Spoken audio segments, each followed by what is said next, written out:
What's good, YouTube? Okay, so want to do a new video with the combos for this deck. Some of the cool things you can do as an opening play. Obviously, there's going to be a lot of interactivity in this format. You know, like hand traps flying around, things like Happiness, Herald, Kelbeck. Not really like traditional hand traps, but just things that can interrupt you on your turn. So you don't always get these combos off. But again, it's good to know them as a baseline. So in this hand, we have two fairies off the bat. Obviously, again, you want to prioritize summoning these shuffle dorks, I call them, just because if your opponent does have Happiness, you want to be covered in case they mill like a name or like their own dorks, so you can just take care of them. So I'm just gonna go ahead and activate Keldo, discarding Kelbeck. Mind you, this is just like pretending we're in a blind matchup. We just won the die roll. We're going first, right? So we don't know what our opponent's playing. It's always good to assume the mirror match, obviously, because this deck is just so powerful that, in some capacity, they're probably playing it. So to be safe and sorry, we're not going to use this. We're going to resolve this and add.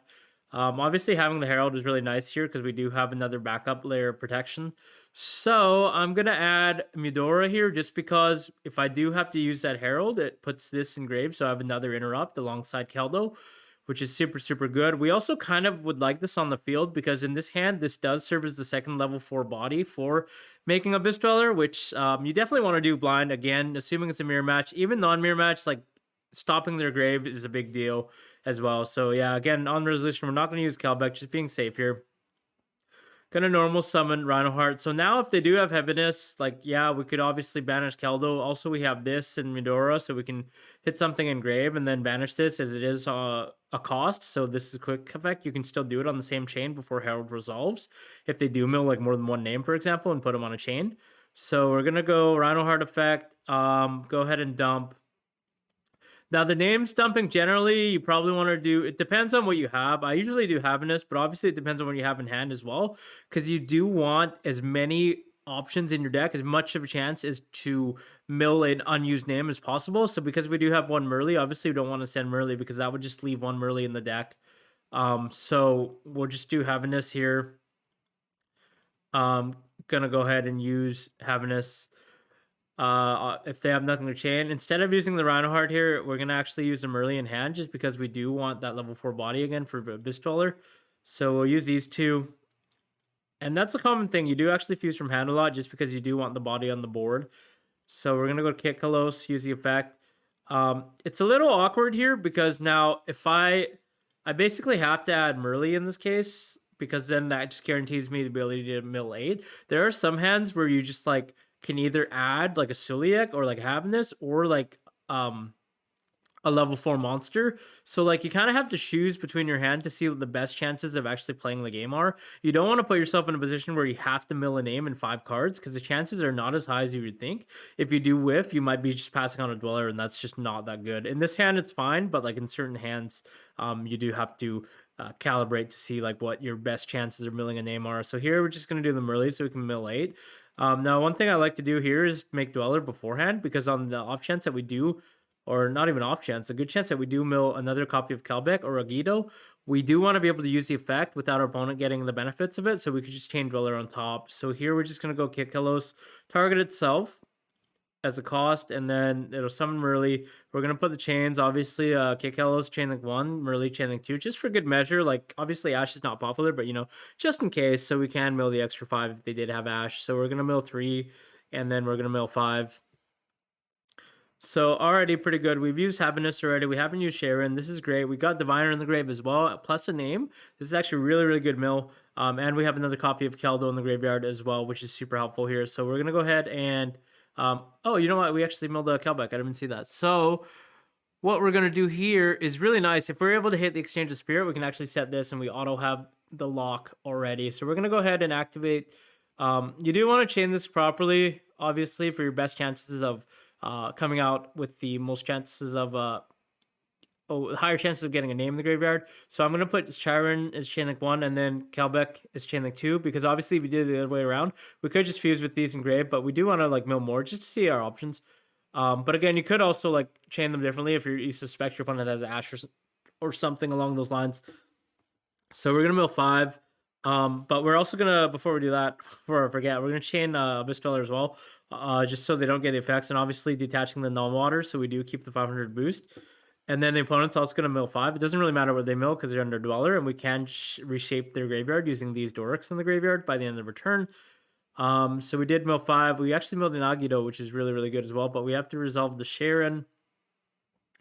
And here, you can do a couple of different things. You can obviously return these to make the Rukelos, but I don't like having the 2 waters on board because people are playing Super Poly, and the existence of that card means because they're turn player, they get turn player priority on their draw step if they do have it, so they can activate it before you can use Dweller to fuse both of your monsters into the Mud Dragon. So this, or not Mud Dragon, but yeah, Mud Dragon, I guess. So yeah, it's not good to use keep 2 waters with Dweller. Instead, I think it's either better to have Dragos Tapila, or in this case, because we do have the Merly on board, we want to probably make the Garuda so we can make Elf and then draw one and then bring back Diviner and potentially mill another 5 if we didn't hit this Agito by sending it to the grave. So I'm just going to actually not use the Kikalos here because on the offhand that we do draw into like a Bisted card, we can actually still make potentially either Baron in this case, or like if we had another level 6 extender, it would be Beatrice. And then having Beatrice means that it's better to leave this in graveyard. So after we use the Dweller on their turn, we can use Beatrice to send a name to shuffle this back and make a Rukelo. So that way you're playing around Super Poly because the Dweller will be resolved and you don't really care about it by that point. So again, just going to summon Garura here. And then I just activate Agito because again, they're under Dweller. So we actually get to mill 5. If we do hit Exchange of Spirit, we get to mill another 5. So this is fine. Obviously, no hits. We've already used the names anyway, so it doesn't really matter. What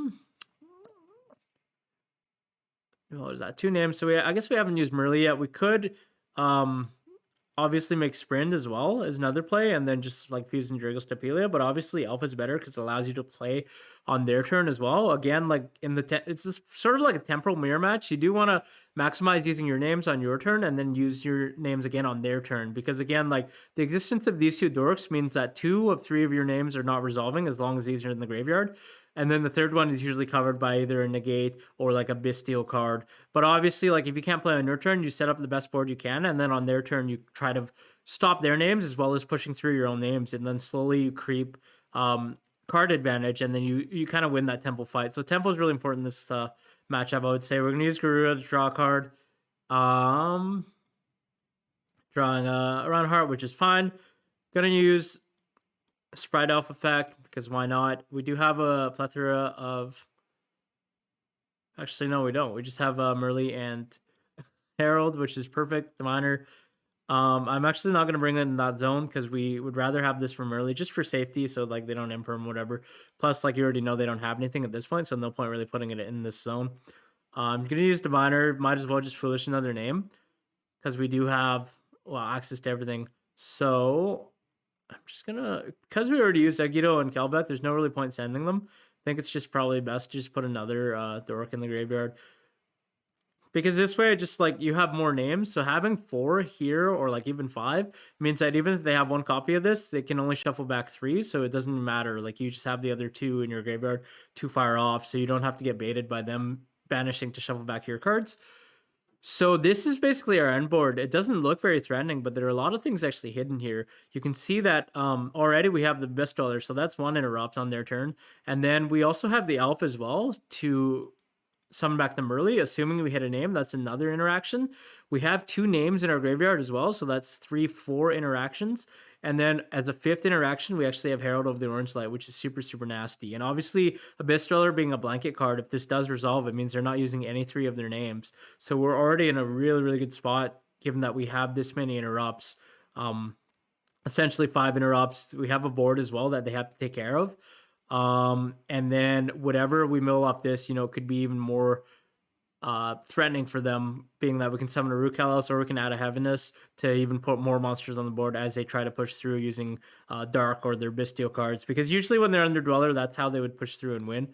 But yeah, no, this is just like a kind of quick little video to show you guys a potential combo that you can do with an opening hand like that. Standard weaker combo, I would say, because we don't have Baron or Beatrice, but it is still like enough that we can get there just because we do have Dweller and Herald and like a bunch of names in our graveyard. Okay, so for this second combo, I'm going to show you guys like a weaker hand. not immediately obvious, but this the way it's sequenced, because we do have to use Rhino Heart as our normal summon first, it's a lot more susceptible to things like Bystials, obviously ignoring the fact that we have Herald of Orange Light, but also because I'll show you guys what I mean. But at the end of this, you actually have to kind of you have a couple of options, but here I'll show you guys. We're gonna go ahead and use Rhino Heart. Gonna go ahead and actually just dump Happiness, I think, just because we do have the share in here. So in case like neighbor or whatever, we do have this on the field. It's always a good measure. But we are gonna go ahead and infuse. We're gonna use the Sharon as well here. Again, just keeping that body on board because it is useful to make a dweller, or just having a body for extender plays. Go into Kit Kalos. I always think how bad Imprim could hurt. Like basically Imprim on this, you know, like when you have a weaker hand, it does really suck. But okay, so we're gonna add here you have options. So again, you could either add the Sharon and try and go for that Abyss Dweller play.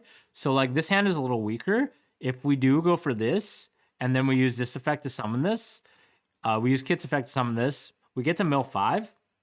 But the chances of you whiffing on that is actually like a non-zero number. So if you do whiff, we don't have a name, then we're going to be forced to just make Abyss Dweller and pass, which is not ideal.